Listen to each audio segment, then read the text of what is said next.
Enabling people and letting them have their way is not love. If you feel sorry for somebody, a child, family member, really someone that you have authority over, you feel sorry for them. So you just let them have their way. You give them what they want. If they have a problem, you give them a solution. You give them good advice. They don't listen because they're bent on their own ways, even though they've been doing that in their entire lives, and it always ends up in disaster, with a few exceptions here and there. But they're in trouble, and you give them advice. They reject the advice. They go with their own way, and sure enough, they get into more trouble. And now they call on you, "Oh, come and help me, come and get me." You give them a better solution, one that is more practical. "Oh, no, I don't want that solution. No, I want you to jump through hoops and fly and take a kite and jump out of an airplane and come get me." And you, in your uselessness, enable them. And you let them have their way. And of course, as you go out of your way to let them have their way, you yourself get in trouble. And you yourself have an accident because you shouldn't even be on your way. Especially with all that drama and trauma that they have been causing you. But you enable them because you lack the love to say no. To pull out the stick and whip them. Spare the rod, spoil the child. Does it get any clearer than that? No, you just pacify and mummify. "Oh, I feel sorry for them, they're miserable, they're sick, they're helpless, they're this, they're that." And you just let them have their way. Because you just do not have the love to say no. And yes, it takes love to do the opposite of what you want to do. I get it, they're miserable, they're sick, they're needy, they're this, they're that. You just want to mummify them, but you're no good. They are narcissists. They are crazy. They are mentally ill. They are always making the wrong choices, continually making the bad decisions, and they always want you to come and bail them out.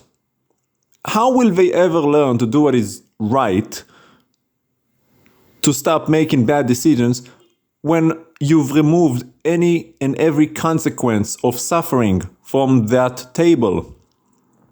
You have to let people fall on their face. That is good parenting. Not this whole mommy, "Oh, my baby. And you cushion everything so that they don't suffer and you're always there for them. Whenever they need something, you jump out of your bed. Even though you've already told them what to do, they reject your advice. Multiple advices. They don't want to do what you said, which is rooted in wisdom and experience and knowledge and common sense. No, they want to do what they do, and of course they fall on their face because it doesn't work. "Oh, can you come and help me?" No. I've given you advice, I told you what to do, you've rejected my words, you've rejected my instruction, you're on your own. That is love.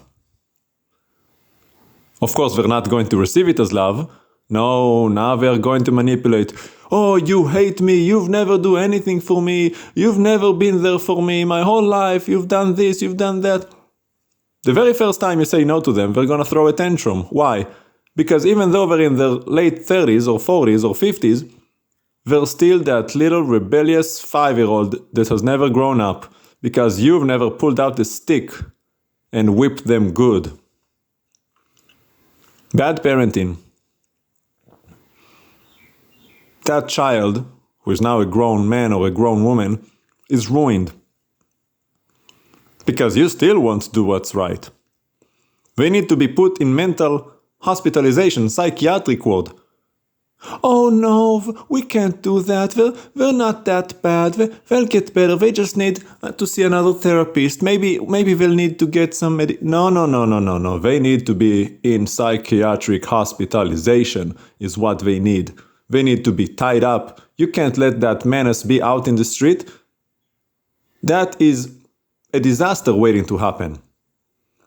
They don't listen to anyone, they don't take advice, they're bent on doing what they want, and if you say no to them, they're psychos. They're psychos. I mean, not psychic, psychos. Just like that guy who killed his parents, the famous director in Hollywood a few months ago. Schizophrenic. Came up and murdered his parents in their bed. Forget his name, but you know who I'm talking about if you've studied the news. He's had this schizophrenia and drug addiction for a long time. And they kept sending him to this rich man's rehab center, which is all about relax, just relax, and refused to do the right thing, which is pull up that rod and start whipping the child, putting him through some misery and pain to teach him discipline, to wean him off of not just the addiction, but the cause of the addiction. Something's wrong with that guy. Something's wrong with that woman.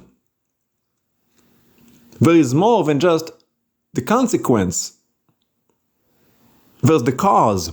And the cause is often left unattended because you refuse to do what is necessary.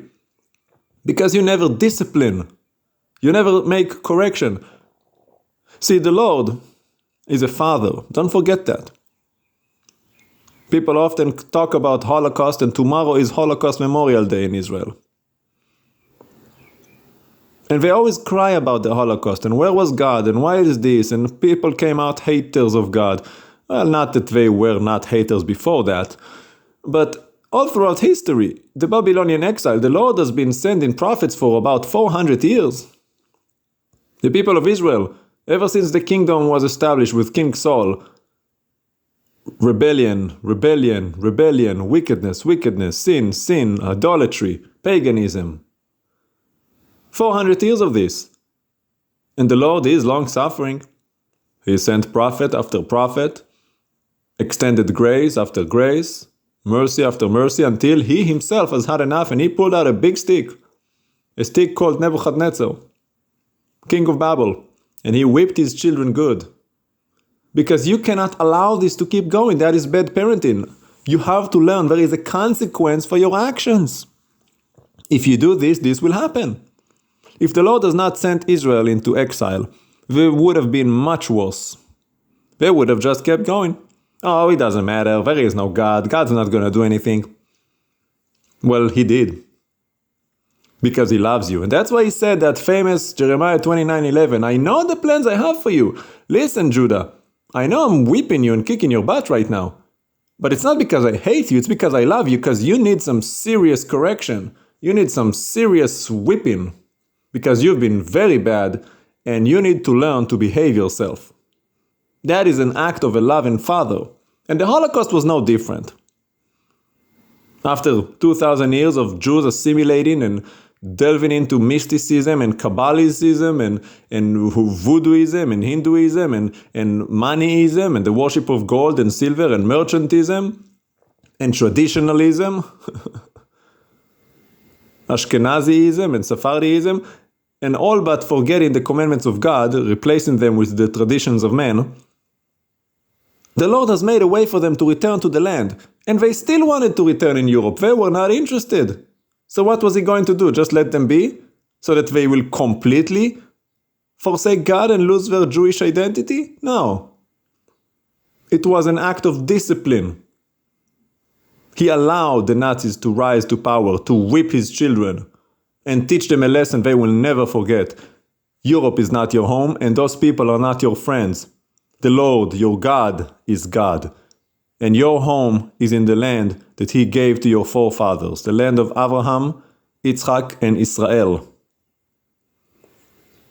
And to this day, some learned their lesson and some did not. Which is why there's going to be another whipping, because the Lord is not done with us yet. Oh yes, you thought the Holocaust was bad, there was something worse coming. But that is discipline, and that is what you have to do. That is love. Do not mistake punishment for hate.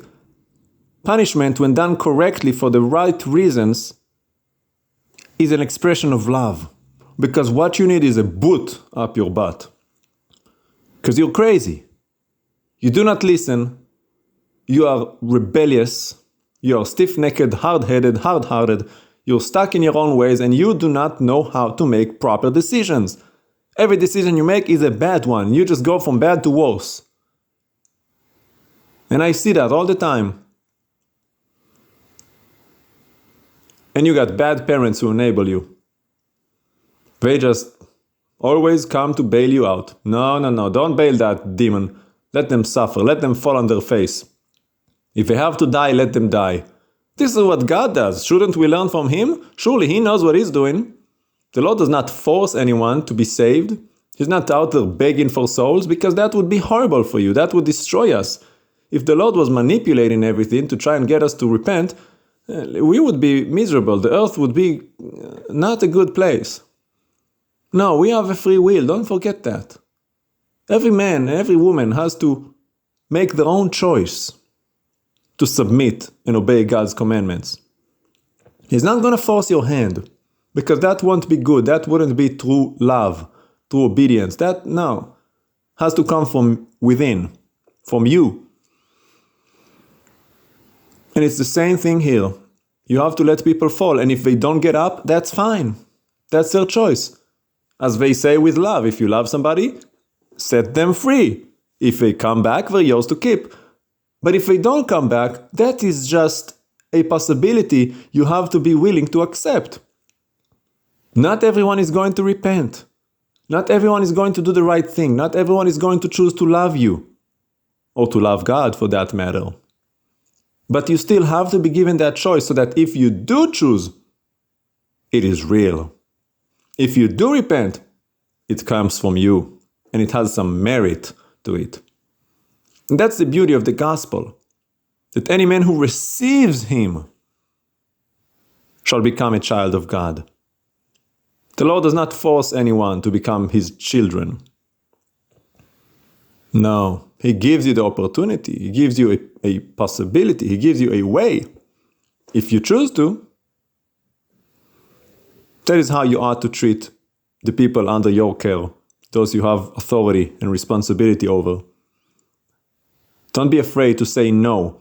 Pull out a big stick and whip them when they misbehave. Not in anger, not in hatred, but in love. So that they learn not to touch that oven because it's hot. They have to learn not to make those decisions. Sometimes pulling out the stick simply means staying out of it. Let them fall on their face. They don't want to listen. You told them, do this, they didn't. You told them, do that, they didn't. You told them, now that you've already missed 2 steps, do this. No. Fine, I'm staying out of it. You don't want my advice, nothing else I can do for you. Bye-bye. Figure it out for yourself. Don't call me in the middle of the night to come pick you up. That's love. Do not enable those demon children, or else you're going to ruin them and they will never grow. And that's the purpose of judgment. To teach you there are consequences and you better start acting right. Don't you dare throw those tantrums. It was a little cute when you were 2. Not so much when you're 32 or more.